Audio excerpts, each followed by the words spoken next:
أعوذ بالله من الشيطان الرجيم. الحمد لله.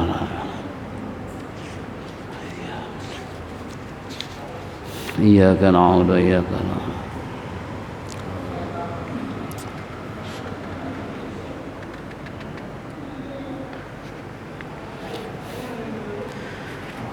يا ربي بالمصطفى بلغ مقاصدنا واغفر لنا ما مضى يا واسع الكرم. يا ربي بالمصطفى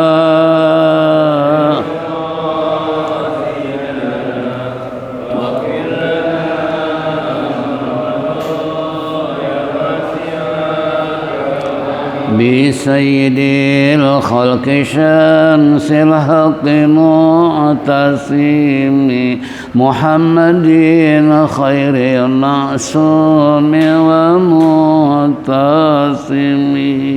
يا ربي بالمصطفى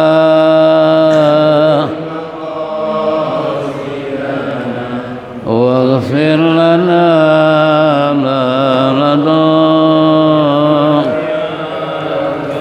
له فرارة حبيب الله حجته ومصدر الفضل والعرفان والكرم. يا رب بالمصطفى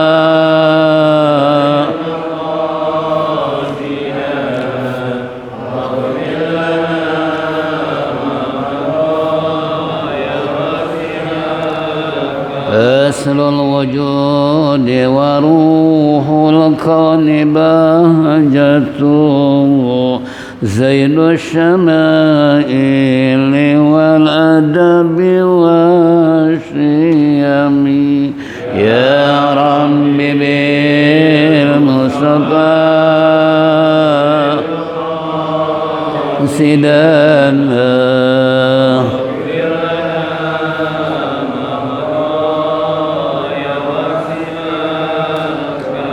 مطهر الأرض من رجس ومن درني من عبد وثان أو عبد صنم. يا رب بالمصطفى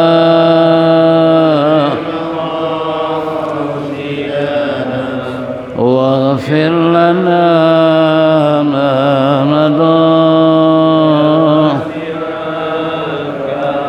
لله من منكذ الإنسان من سقر خير البريات من أرب ومن أجم.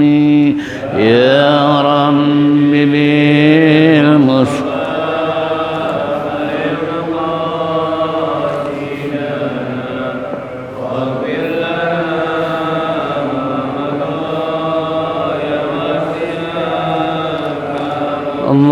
اللهم صل وسلم وبارك عليه. Ma'asyiral muslimin wal muslimat rahimakumullah. Bapak-bapak, ibu-ibu hadirin jamaah Masjid Jami'ah Dia Guru Sya'ban yang saya hormati, kembali ungkapan puji syukur kita terlebih dahulu kita panjatkan kehadirat Allah Subhanahu wa taala atas segala rahmat dan nikmat yang diberikan kepada kita sehingga sampai saat ini kita masih bisa bersilaturahmi, bertatap muka, duduk bersimpuh bersama-sama di tempat yang mulia dalam rangka menindaklanjuti talim rutin ba'da subuh di hari Sabtu. Oleh karena itu manfaatkanlah sebaik-baiknya untuk lebih meningkatkan wawasan kita, memperkuat ukhuwah Islam di antara kita dan sekaligus menanamkan iman dan Islam kita agar tumbuh takwa kepada Allah dengan sebenar-benarnya takwa.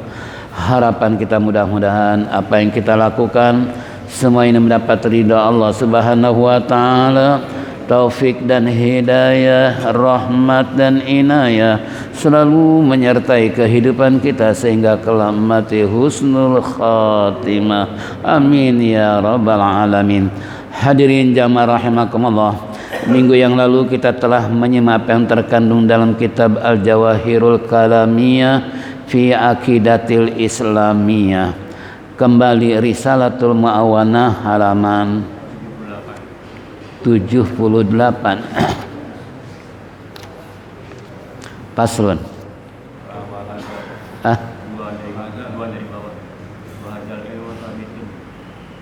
Tujuh ya. Oh 7. Wahajal ilmu.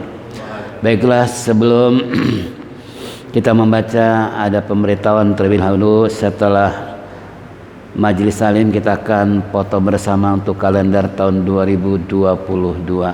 Terima kasih atas perhatiannya.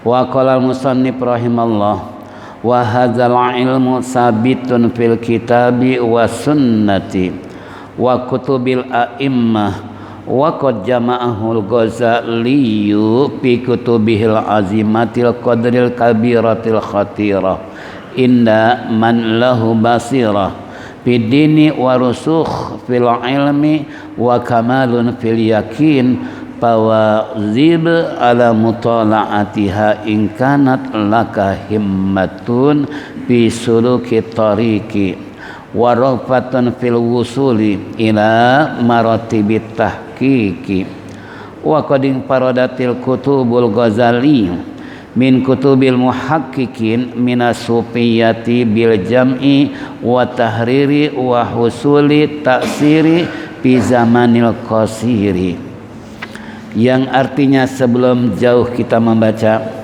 musannif telah berkata bahwa dan ilmu ini adalah tetap berada di dalam kitab Al-Quran dan sunnah baginda Nabi kita Muhammad sallallahu alaihi wasallam dan di dalam kitab-kitab para ulama.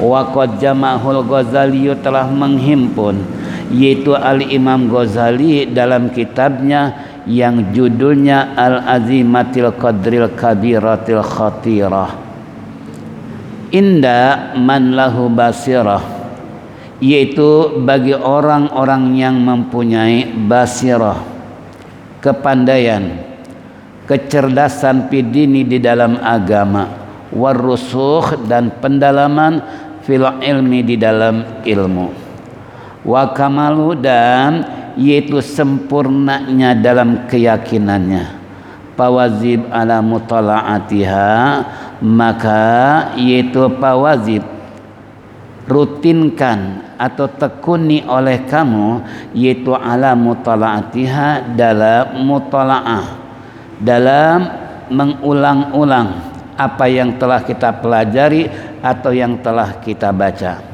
In kanat laka jika ada bagi kamu adalah memenuhi tentang himmah.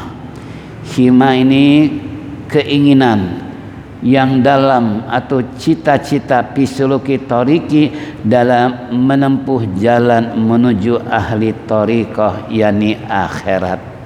Warrogbatun fil wusul dan mencintai untuk istilahnya sampainya ila maratibil tahqiq kepada martabat yang disebut ahli hakikoh. Ahli hakikoh ini kalau bicara berdasarkan dalil, enggak asal bicara, itu namanya tahqiq.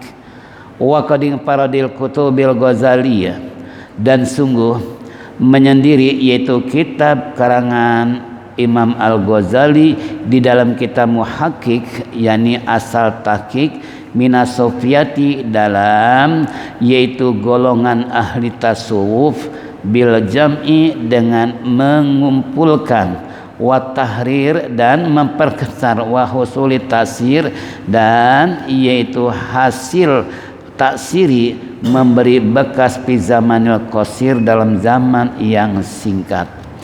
Ini hadirin jamaah rahimakumullah, bahwasanya Islam sungguh beruntung dan sangat bahagia kalau kita sadar dan kalau kita mau istilahnya mendapatkan atau mencari ilmu. Kenapa? karena ilmu tersebut adalah telah tetap dan pasti akan ada selama dunia ini masih ada. Di mana sih adanya ilmu? Fil kitab, terutama dalam Al-Quran.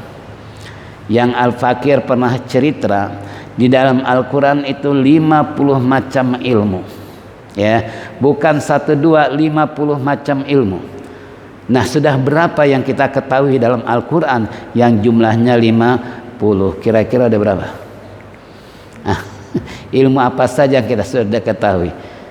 Nah, ini sampai ulama menghimpun dalam sebuah karyanya bahwa Al-Quran berisikan tentang 50 macam ilmu. Nah, kalau kita ketahui semua istilahnya, sungguh alangkah wawasan yang begitu luas, sehingga ketawaduan juga menunjukkan dirinya dan sebagainya. Kalau kita kuasai dalam 50 ilmu, itu ada dalam Al-Quran semua.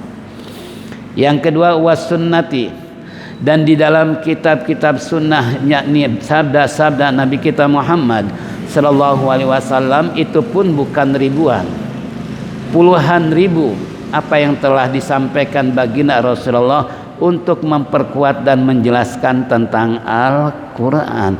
Makanya nggak mungkin istilahnya kita sebagai umat Islam paham tentang Al-Quran tanpa didukung dengan hadis-hadis Nabi kita Muhammad sallallahu alaihi wasallam.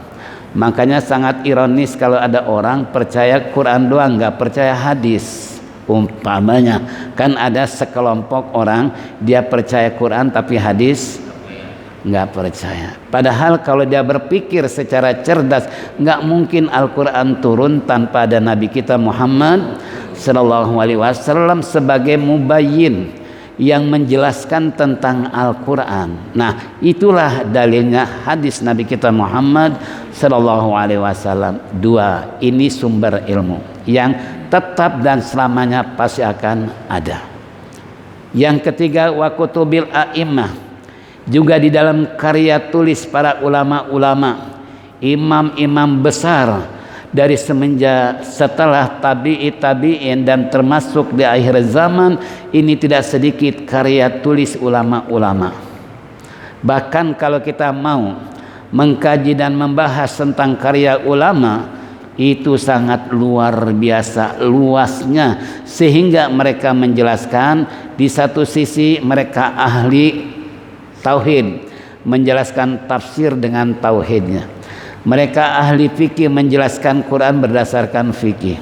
Mereka ahli tasawuf, menjelaskan berdasarkan ilmu tasawuf. Mereka ahli ilmu nahwu, sharaf, ma'ani, bayan maupun mantek, mereka pun toh menjelaskan berdasarkan ilmunya. Kira-kira kayak apa?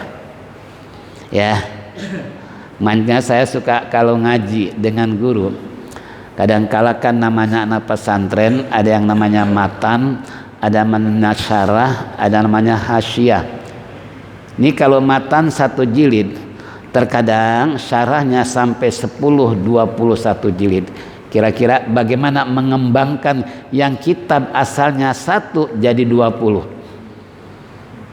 Nah, itu kan berarti pembahasan satu kata demi satu kata dijelaskan oleh sang ulama salafus soleh zaman dulu, itu sampai istilahnya puluhan. Kita puluhan jilid, bukan hanya 2 jilid, tapi terkadang sampai puluhan jilid. Kira-kira kayak apa? Makanya saya ingat guru mu'alim dikasih hadiah oleh Raja Saudi tafsir yang jilidnya sampai 100 jilid. Kira-kira jangan kita baca, lihat tongkrongannya aja kayak apa? Tahu tongkrongan? Tuh kita ditaruh aja gitu. Kita jangankan baca, lihat kitabnya aja udah Pak. Ya Allah, kapan bacanya nih? Gimana cara bacanya? Itu bagi orang awam cuman kaget bagaimana baca, kapan bacanya gitu kan? Saking apanya? Saking banyaknya. Masya Allah, itu ulama telah mengarang mereka berbagai macam istilahnya kitab dan judul yang berbeda-beda. Apalagi guru, kita punya guru Al-Maghfurlah Kiai Haji Muhajirin, beliau kalau sudah mentahqiq, kalau sudah membaca kitab itu, di samping kitab beliau ada komentar pribadi tentang menjelaskan kekurangan, kelebihan segala macam. Itu ulama. Coba bayangkan, kita boro-boro mau nambahin, mau ngurangin, ngartiin aja bingung. Itu sampai kita tuh Al-Baqiyah Muhajirin. Banyak kita yang sudah baca karangan beliau ya, yang punya pesantren An-Nida di daerah Bekasi. Itu ulama besar ya, banyak karya beliau yang akhir-akhir ini. Nah, lalu apa hanya sampai di situ? Al-Quran, hadis maupun wa kutubil a'immah tadi, para imam, tidak. Wa qad jama'ahul al-Ghazali, telah menghimpun Hujjatul Islam al-Imam Ghazali dalam karyanya yang berjudul Al-Azimatil Qadril Kabiratil Khatirah. Coba judulnya aja panjang, apalagi bahasannya ya. Bahkan kita sedang baca Majmu'ur Rasail, 27 macam karangan Imam Ghazali dalam satu kitab, satu jilid sebesar ginilah jilidnya. Itu 27 macam ilmu Imam Ghazali. Coba kira-kira kayak apa?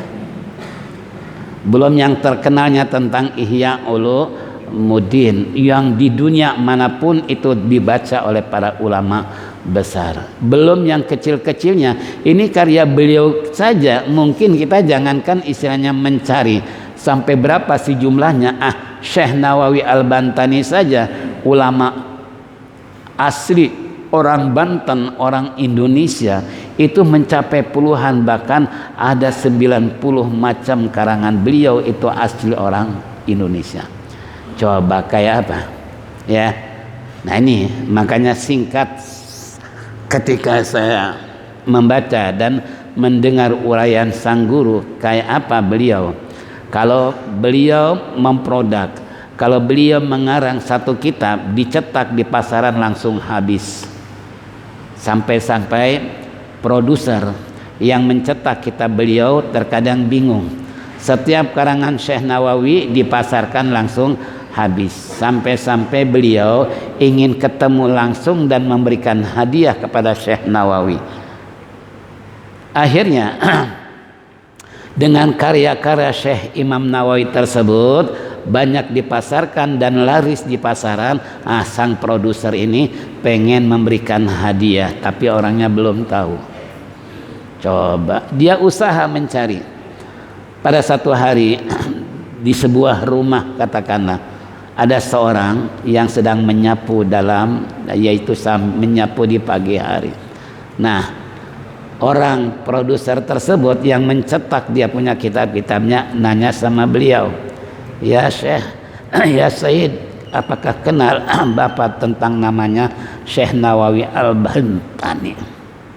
Lalu dia kaget, ada apa urusannya dengan dia? Enggak, saya ada perlu, sambil bawa tas isinya duit semua. Akhirnya kalau ingin ketemu dengan beliau, Anda masuk dulu ke dalam. Dia masuk, setelah dibenahi beliau nyapu, lalu dilayani sang tamu tersebut sambil berkata, "Anda kalau ingin ketemu dengan Syekh Nawawi, saya yang namanya Syekh Nawawi." Ada apa? Langsung beliau merasa bangga, bahagia karena dipertemukan dengan yang dicari tidak susah. Ternyata semua masyarakat pun siapa yang tidak tahu beliau. Akhirnya singkat kata si produser tadi, "Begini Tuan, saya merasa bahagia dengan karangan-karangan karya Tuan yang kalau saya terbitkan langsung laris di pasaran. Ucapan terima kasih saya, nih tolong terima hadiah dari saya." Coba satu tas duit, apa diterima oleh beliau? Kalau model kita kira-kira nanya nggak berapa jumlahnya? Atau perlu dibuka nih tas? Gitu ya. Apa katakan beliau? "Maaf, saya tidak akan terima hadiah dari Anda sebab saya ngarang bukan ingin mengharapkan duit." Coba ada nggak ulama-ulama model memproduk dia hasil karya kemudian dikasih hadiah uang satu tas, dibalikin lagi atau diterima? Alhamdulillah. Untung ini Pak Jenang nggak jadi pengarang. Kalau jadi pengarang repot. Ini sampai segitunya, coba bayangin ya.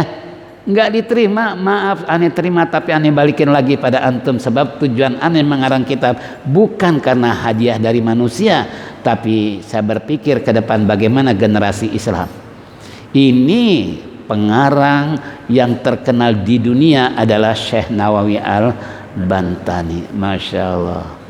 Kita sejauh mana baca kitab beliau? Udah berapa jumlah baca karangan beliau? Ya, makanya ketika sejarah ke sana, ke Banten, ke Tenara kan, sebetulnya nggak jauh kita. Kemana? Ke tempat kelahiran beliau ya. Ke tempat kelahiran beliau sekarang walaupun hanya tapak tilasnya saja. Tapi kalau kita mengenang, dan di rumah saya ada foto beliau, nah ini mengenang sosok istilahnya tubuh pengarang yang terkenal di dunia asli Indonesia yang begitu hebatnya, termasuk beliau min jumlatil aulia, termasuk wali. Kenapa saya katakan wali? Karena ada cerita beliau ketika pergi haji.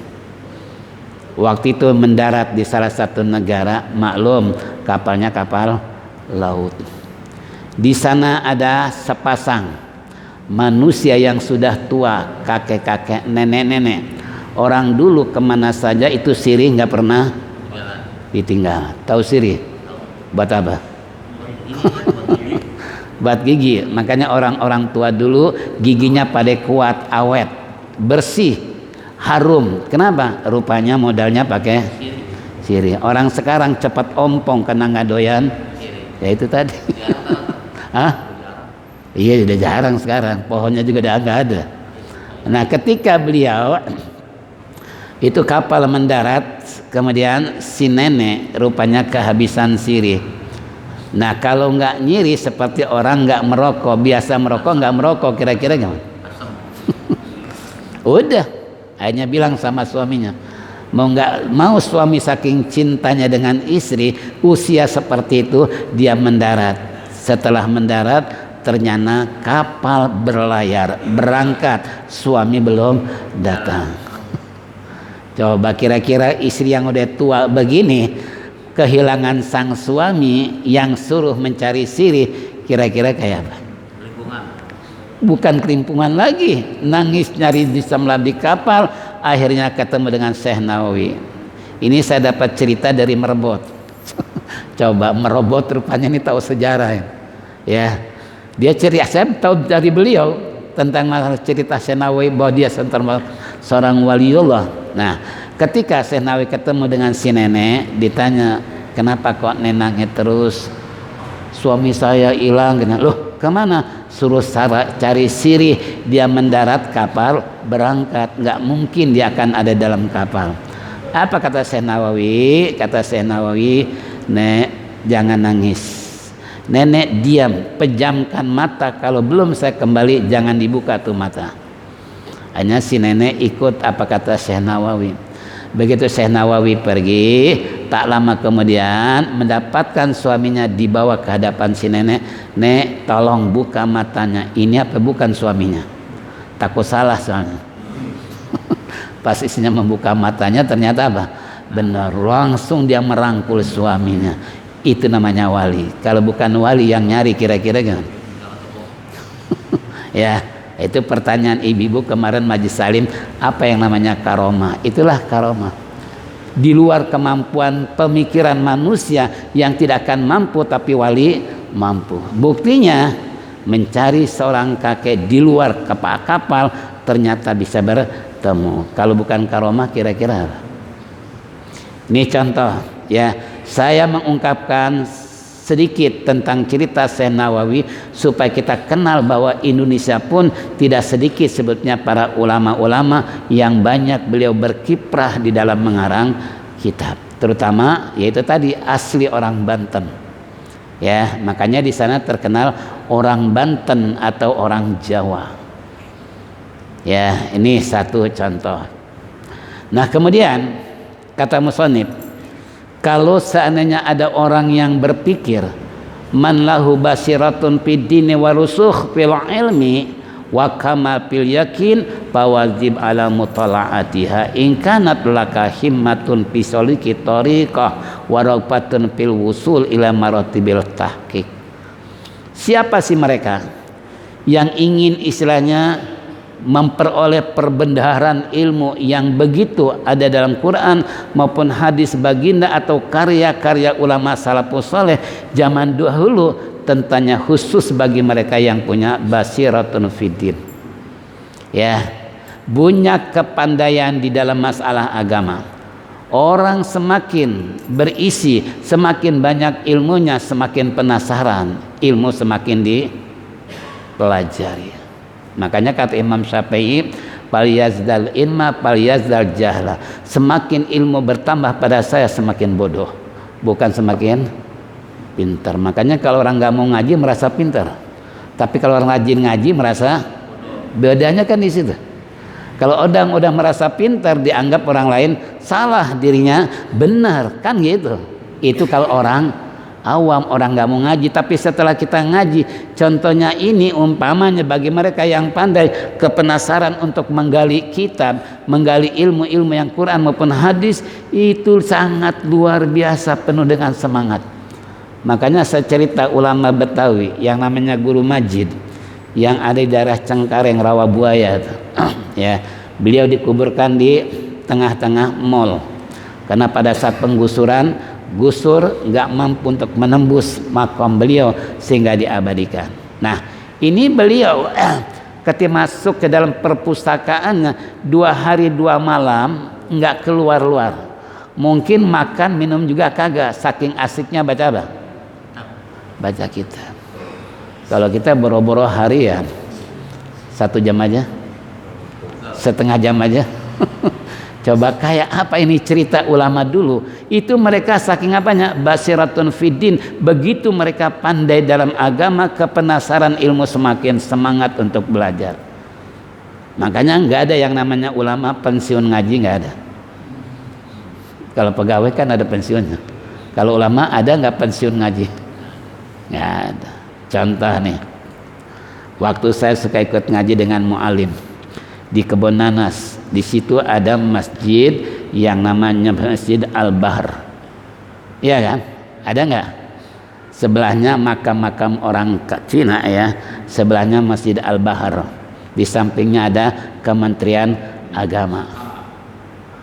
Nah, di situ sejabotabek ulama-ulama ngaji. Sampai-sampai mu'alim kalau beliau baca, ada yang namanya Syekh Soleh Roidi, beliau ahli falak, karena sebelum mu'alim datang kita ngaji dengan Syekh Soleh Roidi, beliau ahli falakiyah, ahli perbintangan. Itu kalau mu'alim baca aja, apa kata beliau? Maaf mu'alim, kayaknya kurang pas nih bacaan, diulang lagi mu'alim, sampai mu'alim mengulang-ulang, bener ente, aneh salah. Coba sampai segitunya, karena yang ngaji ini ulama-ulama semua, ya. Cuman sayang pada saat itu waktu zaman Presiden Gus Dur udah diprogramkan di istana ada pengajian, ulama Indonesia sepakat gurunya mu'alim, tapi kagak jadi. Padahal udah diputuskan. Masya Allah. Ini kembali tadi. Nah, kalau orang cinta dengan agama, kayak penasaran untuk menggali ilmu, bukan frustasi, bukan putus asa kemudian percuma deh, kenapa? Saking banyaknya, bingung. Tapi kalau orang yang benar-benar basiratun fiddin tadi, mereka pandai dalam agama, malah penasaran dan penasaran, ingin menggali dan menggali terus-menerus sampai di mana? Itu kalau orang yang sudah cinta dengan ilmu. Makanya Imam Syafi'i bilang tadi, ilmu semakin bertambah pada saya, bukan semakin pintar, malah semakin bodoh. Nih, kalau orang yang punya ilmu. Makanya nggak ada kiai ulama, ustadz yang benar-benar mereka konsekuen dengan keilmuannya akan berhenti ngaji di tengah jalan. Nggak ada cerita, pasti semakin semangat dan semangat. Kenapa? Kepenasaran tadi. Contohnya, umpamanya ulama mengarang sebuah kitab, lalu dalam kitab beliau ada keterangan yang disebut dengan dobit atau footnote kalau bahasa kitanya. Itu kalau ada dobit di situ, ini adanya di kitab anu, karangan anu, apalagi sampai diterangkan halaman sekian, otomatis sedangkan itu kitab rujukannya, referensinya adalah bukan 1 jilid tapi puluhan jilid, otomatis kita harus beli satu paket gitu kan. Kalau nggak satu paket, mana ada toko jual hanya satu jilid, pasti satu set. Nah, kalau satu setnya 10 sampai 20, kira-kira beli apa enggak nih? Beli apa jangan? Kalau berpikir orang pintar, nggak perlu masalah harga, berapapun pasti dibeli, karena butuhnya dengan ilmu yang diperencikan dengan karangan anu bin anu. Itu ulama seperti itu ya. Ini jadi makanya kembali buat kita semua, semakin rangsangan ngaji semakin semangat. Kalau orang memang sudah pandai tapi ternyata bukan semakin pintar, anggapannya malah semakin bodoh. Buktinya itu sejabotabek ulama-ulama di Al-Bahr itu saya ikuti setiap hari Selasa kalau nggak salah pagi hari itu ya. Ini kembali yang kedua, warusuh. Rusuh ini fil ilmi, mereka kepenasaran ingin mendalami tentang ilmu. Di samping Quran juga hadis, juga istilahnya karya-karya ulama yang mereka ahli di bidang masing-masing, itu mereka akan selalu dan selalu mutolaah untuk menambah keyakinan lebih dalam lagi. Sampai-sampai cerita Mu'allin Tabrani, kakeknya Kiai Yusuf Kamal, itu suatu saat dia baca kitab kurang paham, datang ke gurunya walaupun jauh kayak apapun tetap dicari dan didatangi. Setelah didatangi guru, ini ada bacaan yang kurang paham saya nih. Terusian kata gurunya, coba ente baca ane dengar. Begitu dibaca belas. Nah ini tujuannya sama seperti itu. Benar ente, loh tadi saya di rumah bingung, sempat macet saya. Kenapa? Makanya datang ke guru mau tanya. Itu benar apa yang kamu terjemahkan dan tafsirkan benar. Itu sampai segitunya, gara-gara kurang paham sedikit langsung datang ke guru.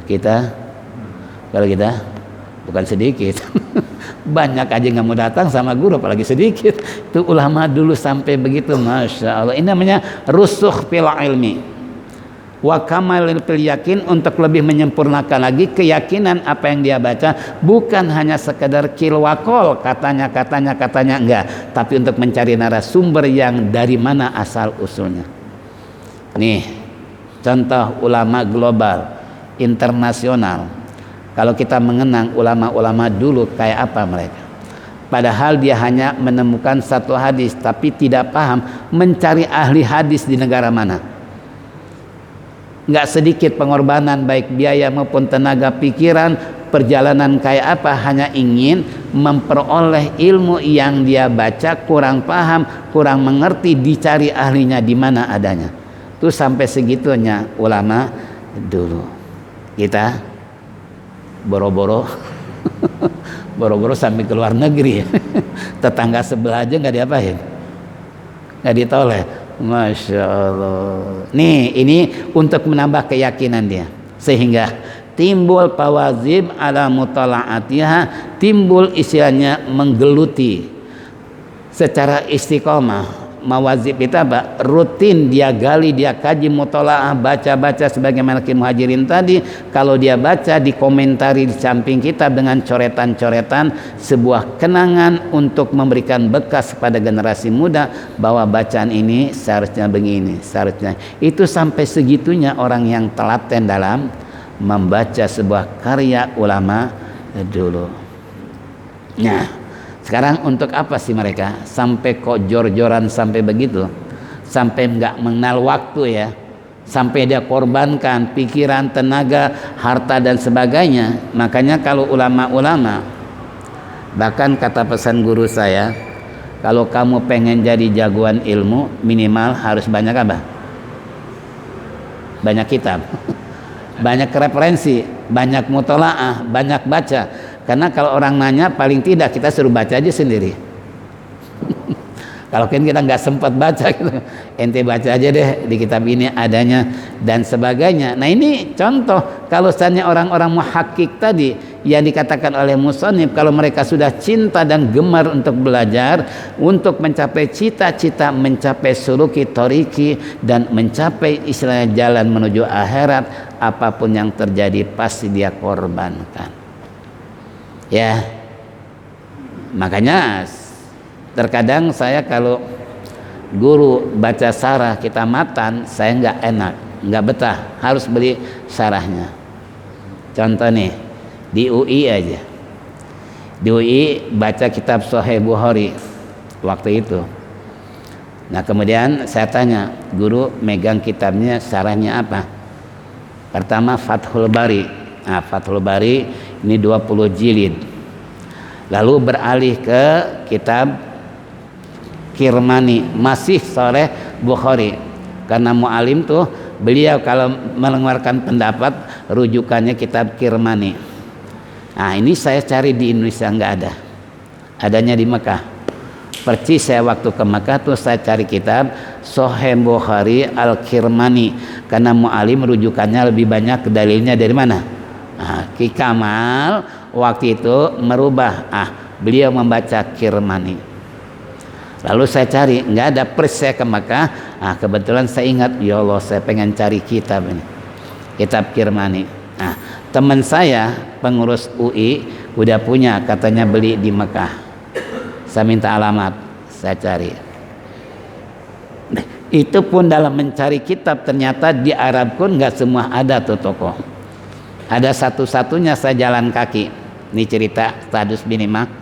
Sampai-sampai saya bilang, teman-teman siapa yang mengantar saya? Ada apa Ustaz? Anda lagi cari kitab nih, di daerah sini nggak ada. Kata teman saya adanya dekat Ma'la. Apa Ma'la? Permakaman para ulama-ulama termasuk Syekh Nawawi Al-Bantani. Itu di Ma'la dikuburnya. Ya, di Mekah. Kemudian ada seorang Purwakarta tuh. Saya mau, baik yuk ikut dengan saya. Udah, lalu saya tanya mau jalan apa naik taksi? Di jalan aja lah, selagi di negara orang kita lihat sana lihat sini. Udah, ayo jalan. Tapi syaratnya ada syaratnya. Syaratnya apa? Jarak ke Ma'la. Padahal dalam hati gue juga belum pernah nih Ma'la di mana. Tapi karena dia syarat mau yang antar saya, syaratnya jarak kemana? Ke Ma'la. Padahal kita sendiri udah. Kemudian saya bilang ya udahlah kalau gitu, oke. Insya Allah kita bisa, mudah-mudahan bisa jarak. Udah sepanjang jalan kita jalan. Di setiap toko saya mampir nggak ada satupun toko kitab. Lalu saya bilang yuk kita jarah dulu deh, siapa tahu setelah jarah Allah membukakan jalan, ada toko yang saya cari. Benar, begitu cari Ma'la, ketemu Ma'la. Ada orang Surabaya 2 orang, tanya, Pak mau kemana Pak? Mau jarah ke Ma'la, tolong dong saya ikut, tadi saya diusir nggak boleh masuk. Saya sok tahu nih, ya udah ikut aja dengan kita, main ajak aja nih. Benar, sampai di pintu gerbang didatangi oleh laskar, dia tanya. Lalu aneh tunjukin bendera merah putih. Itu pun tetap dihadang oleh dia, kalau bahasa kita nggak boleh masuk. Sampai usaha saya debat dengan beliau, afan ya akhi, anak kan min Indonesia, itu jauh sekali. Saya bilang kalau anda nggak mengizinkan kami masuk, anda keterlaluan. Kita kan sama-sama orang Islam. Kita kan hanya ingin jarah doang ke dalam. Kenapa kok harus dilarang? Hanya dikasih kesempatan. Dia silakan masuk. Masuk. Alhamdulillah. Setelah jarah tuh keluar, ternyata jalan beberapa langkah ketemu tokonya, kecil tapi dalamnya besar. Alhamdulillah itu kitab ketemu. Coba. Tinggal bawanya bingung karena 21 jilid. Lalu kata teman saya, orangnya udah agak tua. Ustaz, biar saya yang bawa. Kenapa? Anggap saya murid. Kenapa? Kalaupun saya bukan murid, tapi saya punya kenang-kenangan membawa kitab Ustaz. Akhirnya kita jalan. Naik taksi apa jalan nih? Naik taksi aja lah, nggak enak kami antum nih. Dia naik taksi. Begitu mau nyetop taksi, ada orang Indonesia, suami istri bingung, taksi nggak berhenti-berhenti. Pak mau kemana Pak? Mau ke hotel, saya bilang ke masjid. Ada apa? Saya nyetop taksi nggak berhenti, tolong dong saya ikut ya sama istri saya. Ya kata saya, nemu lagi nih. Kalau tadi pengen jarah, alhamdulillah bisa. Sekarang mau ke Masjidil Haram bingung, taksi nggak mau berhenti. Begitu, ayo ikut dengan kita. Ikut, nyetop taksi langsung berhenti, langsung Nabi bilang min Makkatul Mukarramah. Naam, ayo diangkut. Aneh turun di jalan nih. Ana bilang sama teman nih jemaah haji nih, tolong ya Afan, ane mau tolong di jalan karena hotel ane di sini nih, tapi ane kasih tahu sama Pak supir, tolong pir kalau bahasa kita, tolong antarkan ke Masjidil Haram ini. Nah, udah diantarin. Nah, ini termasuk kenapa rupanya kita hendak membutuhkan hal yang sangat penting dengan jarah Allah bukakan pintu jalan. Jadi kalau kita menghadapi sesuatu zarah, ya insya Allah pengalaman aneh seperti itu. Nah, ini contoh. Ini orang ini begitu himmahnya, cita-citanya sangat tinggi dan mulia, usaha maksimal untuk mendapatkan ilmu, menggali dari Quran, hadis maupun karya-karya ulama dulu hanya untuk mencapai fisuluki thariqah, menempuh jalan menuju akhirat. Ya.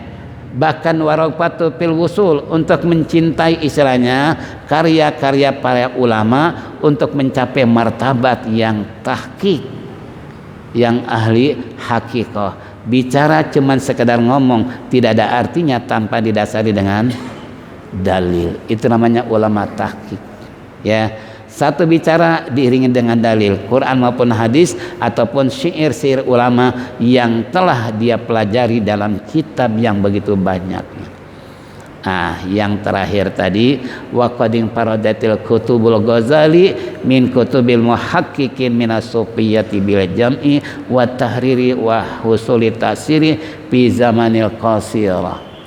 Yang terakhir istirahatnya tinggal 3 menit lagi. Waqadin faradat, dia menyendiri kitab khusus yang dikarang oleh Imam Ghazali yang namanya Al-Muhaqqiq. Ini membahas tentang ilmu tasawuf yang menghimpun dari berbagai macam tasawuf dari karya-karya ulama sebelumnya, kemudian dihususkan oleh Imam Ghazali tentang minas sufiyati bil jam'i wa tahriri wa husuli tasir fi zamanil qasir. Untuk mencapai suatu masa zaman yang sudah dekat, dia berpikir tentang kondisi umat yang akan datang kalau nggak belajar ilmu tasawuf bahaya. Nih, makanya kalau orang nggak belajar ilmu tasawuf yang ada sombong, yang ada merasa dirinya benar, orang lain dianggap salah, neraka semua, seakan-akan neraka punya dia. Kalau yang punya neraka sih. Inilah hadirin jamaah rahimakumullah, nanti insyaallah wa alaika bil aksar min qiraatil kutubil hadis wa tafsir wa min mutalaati kutubil qawmi ammah fa inna dzalika fathun amun wa suluku tamun wallahu alam bisawab. Sampai di situ. Hadirin jamaah rahimakumullah, ada kesempatan untuk kita foto bersama terlebih dahulu sebelum istilahnya kita salat isyraq dan sekaligus mencicipi hidangan yang pengurus sudah siapkan. Mudah-mudahan Allah panjangkan umur, sehat walafiat. Apa yang dengar bersama dijadikan oleh Allah, lebih kita istiqomah di dalam mencari ilmu dan bersungguh-sungguh untuk mendapatkan ilmu, sehingga Allah jadikan ilmu yang kita dapati ilmu yang bermanfaat di dunia dan di akhirat. Allahumma ighfiratuka min dzunubina wa rahmatuka arja'indana min a'malina. Allahumma hdina bihudak waj'alna mimman yusari'u fi ridhak ولا تولنا وليا سواك ولا تجعلنا ممن خالف أمرا وعصاك وحسبنا الله نعم الوكيل نعم المولى ونعم النصير لا حول ولا قوة إلا بالله العلي العظيم ربنا آتنا في الدنيا حسنة وفي الآخرة حسنة وقنا عذاب النار وصلى الله على محمد وعلى آله وصحبه أجمعين دعوهم فيها سبحانك الله ثم تحياتهم فيها السلام وآخر دعواهم الحمد لله رب العالمين. Mari kita tutup dengan zikir.